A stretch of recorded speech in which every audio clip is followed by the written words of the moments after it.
Amrit noni pain oil, ನೋವಿಗೆ ವಿರಾಮ, ದೇಹಕ್ಕೆ ಆರಾಮ. ಕೊಡಗು ಜಿಲ್ಲೆಯಲ್ಲಿ ನಿರಂತರವಾಗಿ ಮಳೆ ಆಗ್ತಿರುವಂತದ್ದು, ಹೀಗಾಗಿ ಕಾವೇರಿ ನದಿ ಉಕ್ಕೆ ಹರಿದಂತ ಪರಿಣಾಮ ಕಾವೇರಿ ನದಿ ಜೊತೆಗೆ ಉಪನದಿಗಳು ಕೂಡ ಉಕ್ಕೆ ಹರಿತಿರುವಂತದ್ದು. ಉಕ್ಕೆ ಹರಿದು ರೈತರ ಕೃಷಿ ಭೂಮಿಗಳಿಗೆ ಇದೀಗ ನೀರು ನುಗ್ಗಿರುವಂತದ್ದು. ಅಂತದೇ ಒಂದು ಸ್ಥಳದಲ್ಲಿ ನಾನು ಇದನ್ನು ನೋಡ್ತಾ ಇರಬಹುದು. ಇದು ಕೊಡಗು ಜಿಲ್ಲೆ ಮಡಿಕೇರಿ ಸಮೀಪ ಇರತಕ್ಕಂತಹ ಅಪ್ಪಂಗಳ ಅನ್ನೋ ಒಂದು ಸ್ಥಳ.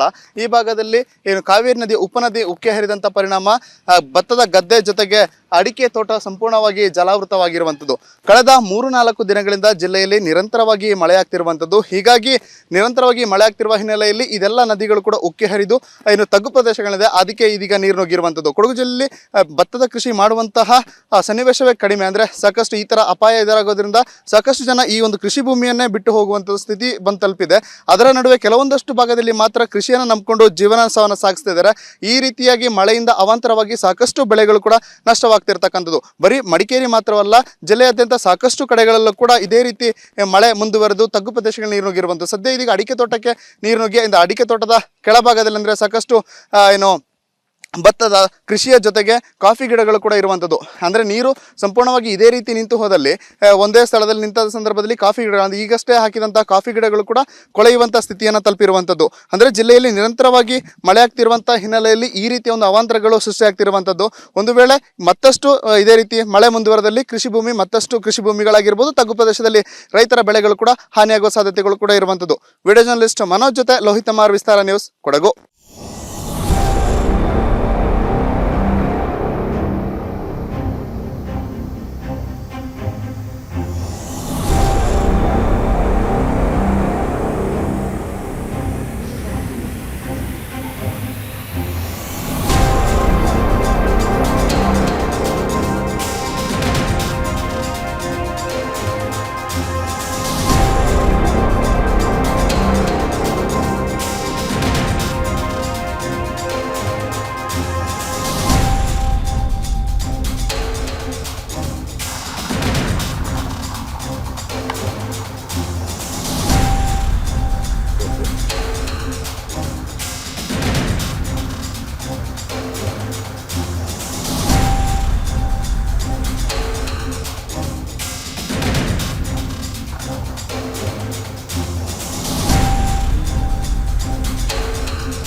ಕೊಡಗು ಜಿಲ್ಲೆಯಲ್ಲಿ ನಿರಂತರವಾಗಿ ಮಳೆ ಆಗ್ತಿರುವಂಥದ್ದು, ಹೀಗಾಗಿ ಕಾವೇರಿ ನದಿ ಉಕ್ಕೆ ಹರಿದಂಥ ಪರಿಣಾಮ ಕಾವೇರಿ ನದಿ ಜೊತೆಗೆ ಉಪನದಿಗಳು ಕೂಡ ಉಕ್ಕೆ ಹರಿತಿರುವಂಥದ್ದು. ಉಕ್ಕೆ ಹರಿದು ರೈತರ ಕೃಷಿ ಭೂಮಿಗಳಿಗೆ ಇದೀಗ ನೀರು ನುಗ್ಗಿರುವಂಥದ್ದು. ಅಂಥದೇ ಒಂದು ಸ್ಥಳದಲ್ಲಿ ನಾನು ಇದನ್ನು ನೋಡ್ತಾ ಇರ್ಬೋದು. ಇದು ಕೊಡಗು ಜಿಲ್ಲೆ ಮಡಿಕೇರಿ ಸಮೀಪ ಇರತಕ್ಕಂತಹ ಅಪ್ಪಂಗಳ ಅನ್ನೋ ಒಂದು ಸ್ಥಳ.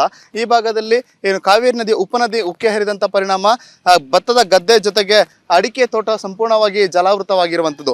ಕಳೆದ 3-4 ದಿನಗಳಿಂದ ಜಿಲ್ಲೆಯಲ್ಲಿ ನಿರಂತರವಾಗಿ ಮಳೆ ಆಗ್ತಿರುವಂಥದ್ದು. ಹೀಗಾಗಿ ನಿರಂತರವಾಗಿ ಮಳೆ ಆಗ್ತಿರುವ ಹಿನ್ನೆಲೆಯಲ್ಲಿ ಇದೆಲ್ಲ ನದಿಗಳು ಕೂಡ ಉಕ್ಕಿ ಹರಿದು ಏನು ತಗ್ಗು ಪ್ರದೇಶಗಳಿದೆ, ಅದಕ್ಕೆ ಇದೀಗ ನೀರು ನುಗ್ಗಿರುವಂಥದ್ದು. ಕೊಡಗು ಜಿಲ್ಲೆಯಲ್ಲಿ ಭತ್ತದ ಕೃಷಿ ಮಾಡುವಂತಹ ಸನ್ನಿವೇಶವೇ ಕಡಿಮೆ. ಅಂದರೆ ಸಾಕಷ್ಟು ಈ ಥರ ಅಪಾಯ ಎದುರಾಗೋದ್ರಿಂದ ಸಾಕಷ್ಟು ಜನ ಈ ಒಂದು ಕೃಷಿ ಭೂಮಿಯನ್ನೇ ಬಿಟ್ಟು ಹೋಗುವಂಥ ಸ್ಥಿತಿ ಬಂದು ತಲುಪಿದೆ.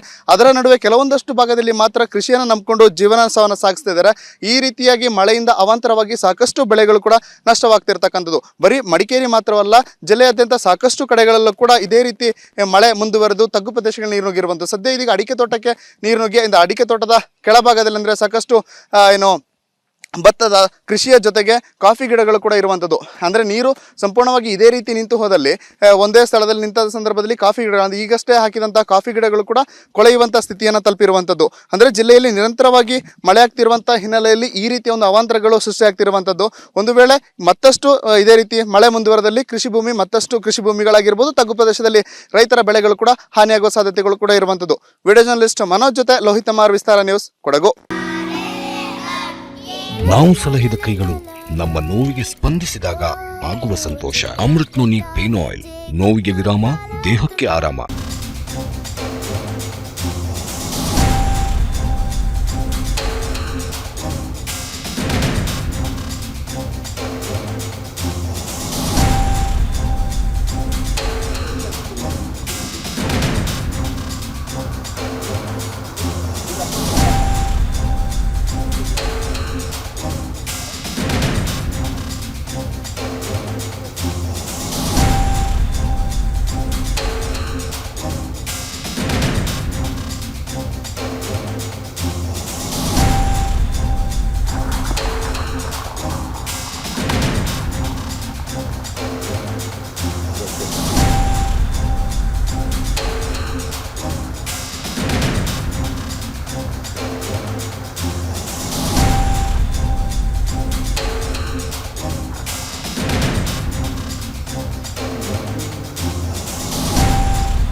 ಅನುಕ್ಷಣದ ಸುದ್ದಿಗಳಿಗಾಗಿ ವಿಸ್ತಾರ ನ್ಯೂಸ್ ಯೂಟ್ಯೂಬ್ ಚಾನೆಲ್ ಸಬ್ಸ್ಕ್ರೈಬ್ ಮಾಡಿ. ಹೊಸ ಸುದ್ದಿಗಳ ನೋಟಿಫಿಕೇಶನ್ಗಾಗಿ ಬೆಲ್ ಐಕಾನ್ ಕ್ಲಿಕ್ ಮಾಡಿ. ಲೇಟೆಸ್ಟ್ ಅಪ್ಡೇಟ್ಸ್ಗಾಗಿ www.vistaranews.com ವೆಬ್ಸೈಟ್ಗೆ ವಿಸಿಟ್ ಮಾಡಿ. ಅಂಗೈಯಲ್ಲೇ ಜಗತ್ತಿನ ಸುದ್ದಿ ತಿಳಿಯಲು ವಿಸ್ತಾರ ನ್ಯೂಸ್ ಕನ್ನಡ ಆಪ್ ಡೌನ್ಲೋಡ್ ಮಾಡಿ.